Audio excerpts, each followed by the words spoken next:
Let's get going then. Good morning, everyone. The reason why we're holding this press conference today is to bring to the attention of the public the extraordinary, arbitrary, and without ample notice by the Minister of Health and Long-Term Care of Ontario on the recommendation of the Transitional Council of the College of Traditional Chinese Medicine, Practitioners and Acupuncturists of Ontario of Regulation 2713, which requires practitioners to register on or before April the 1st, 2013, but the registration was closed on March the 19th, 2013. The regulation was considered and signed by the Minister and passed early this year on January the 25th, 2013, but not brought to the notice of the practitioners until the middle of February and not until March the 1st, as I'm advised by telephone from a number of practitioners. Apart from the impossibility of many to register, those who cannot will lose their license as of April the 1st, 2013.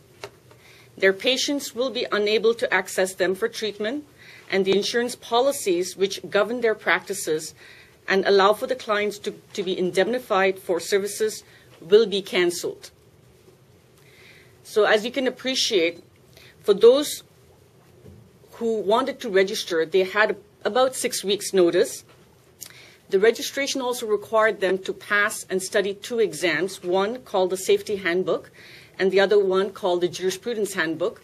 And each of these 2 handbooks contain about 150 pages of materials, all written in English language, although what we're dealing with here is the practice of traditional Chinese medicine and acupuncture. The Transitional College's bylaws and its regulations require the applicant to speak, write, and read reasonably in the English language. Unfortunately, reasonably is defined subjectively by the examiner, and it does not account for those applicants who may be heavily accented in the Chinese language. One has to recognize that the practice of traditional Chinese medicine, the key criterion is the Chinese language, and fortunately, we have British Columbia as an example for more than 7 years where the practice allows for bilingualism. When I say bilingualism, please take into account I'm not referring to English and French. I'm referring to English and Chinese. I see a little smile from my CBC reporter here. So when we say bilingualism, I mean English and Chinese, and that was because in British Columbia it recognized that the profession is essentially a Chinese cultural creation which has completely different hypotheses and beliefs than the Western medicine. It is apparently the belief of the British Columbia government that the cultural identity of the Chinese be recognized, its traditions, teachings, and beliefs be at least recorded. As such, the Chinese language is the integral component for the sake of the safety of the practitioners and the safety of British Columbia, people of British Columbia.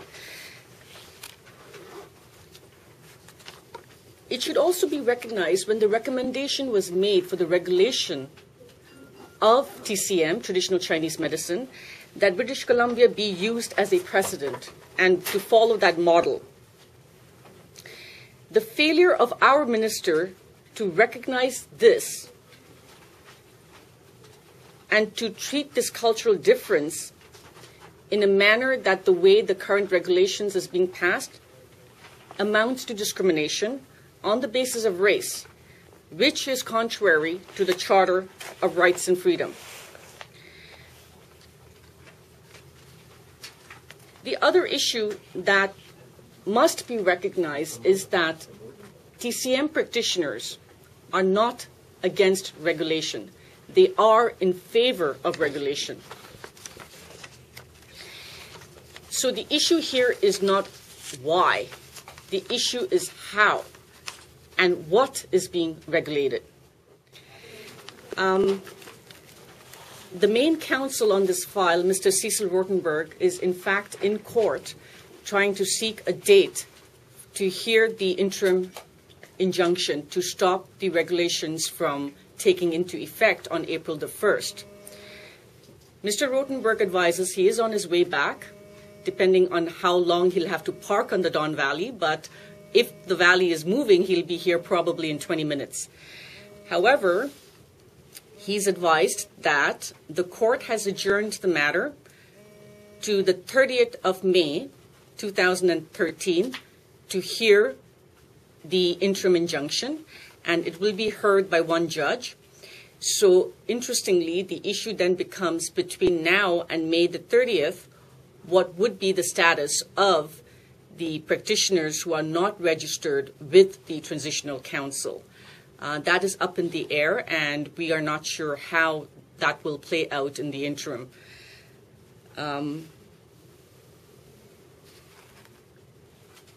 What you have is I've provided you a package of materials which includes the affidavit of Dr. Lee and also the position of the Federation. It's important to note that the Transitional Council that was set up has issues and concerns in that the members that constitutes the council, their qualifications are problematic and questionable, and the fact that this council may suffer from arbitrariness and bias towards the practitioners is an issue that we wish the court to hear and for the minister to hear. And for these reasons, the Federation, which represents about 2,000 practitioners and treating about 1 million patients, is seeking an injunction to prevent the hasty and abrupt passage of the regulation to take effect on April the 1st.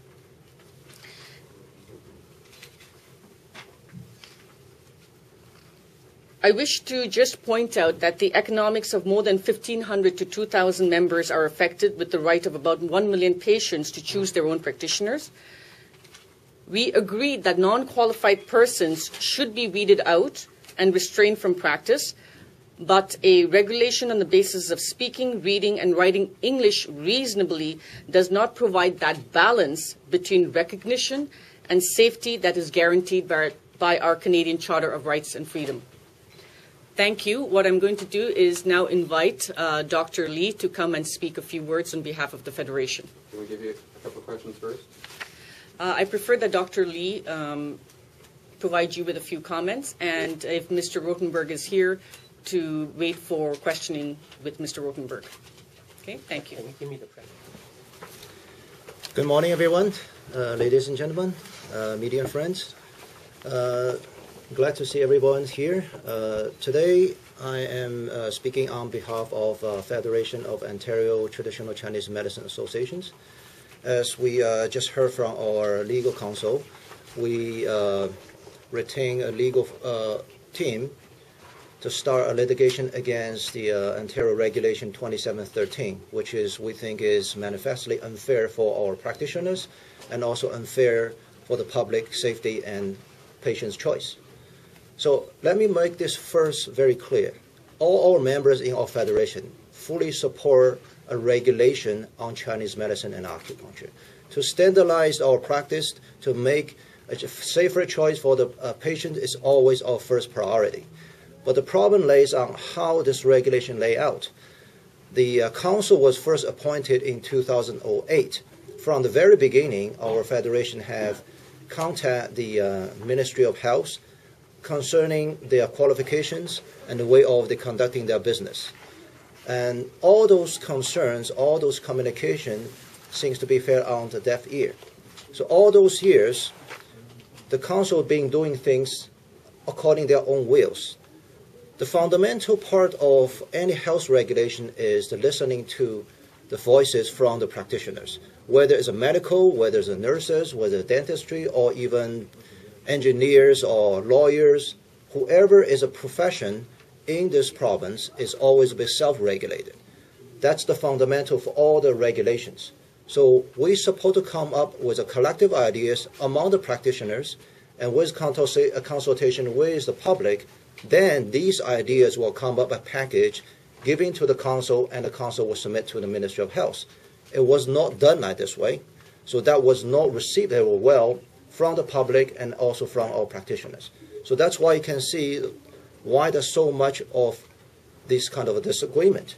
It's not we don't want any regulations. We really want the public have a safe choice, but we're also seeing the Chinese medicine being practiced for so long. Not to mention it's been over 2,000-3,000 years practiced in China, in other countries of Asia, but even in Canada, the Chinese medicine is being safely practiced over 100 years. So many of the patients get great benefits from our treatments. The service from acupuncture and traditional Chinese medicine give a great complement to our healthcare system. We do not use any dollars from the government. Doesn't cost the public health service any fees at all. So entirely give the patients a freedom of choice. So based on this, there's absolutely no reason any kind of regulation will suppress our practice, and it doesn't go well with the multicultural policy in Canada.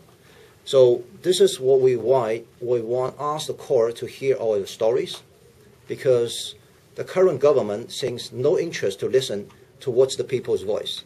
So that's one important thing we want to mention here. So, and there's a number of things they actually lay down in these regulations. For example, they say no practitioner can sell any products to a patient with a profit. So that seems to be very similar to what the medical doctor do. So that's one of the fundamental issue here. The regulation of Chinese medicine should not be as identical as a biomedical medicine. This is two totally different medical systems.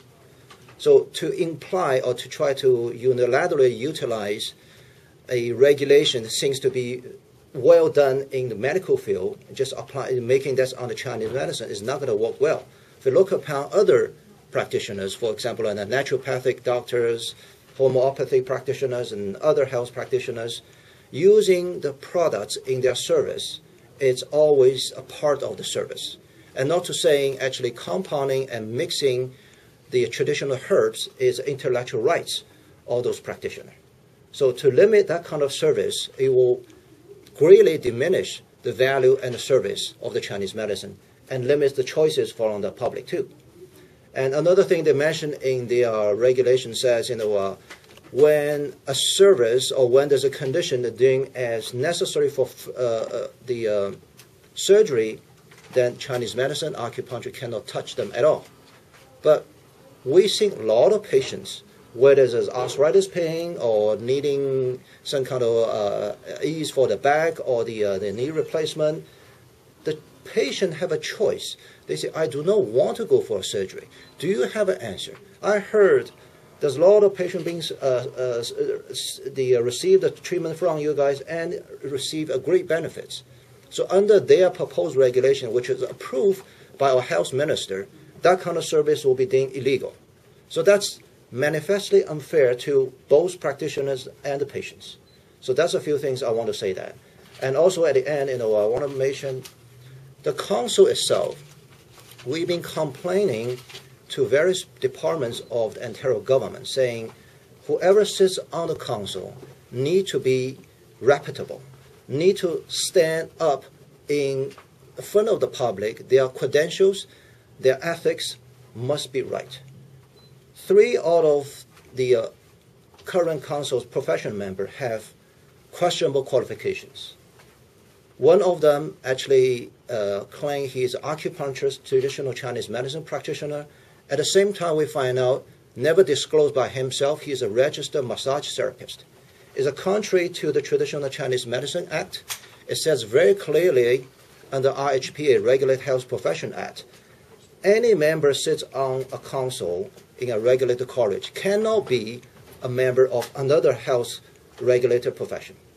So why this government actually appoint persons they know actually will contrary their own law? 2 more members. One was a member, used to be the president of the council. Another is the current chair of this council. They claim they have a PhD from Asian country, from Sri Lanka. Their qualification is very, very questionable. We really want to see where do they get this qualification from. If they say they have the highest standards of the degrees, it's supposed to be exposed to the questions and make sure that's all real. So that's a few things I want to say, and thank you for your attention.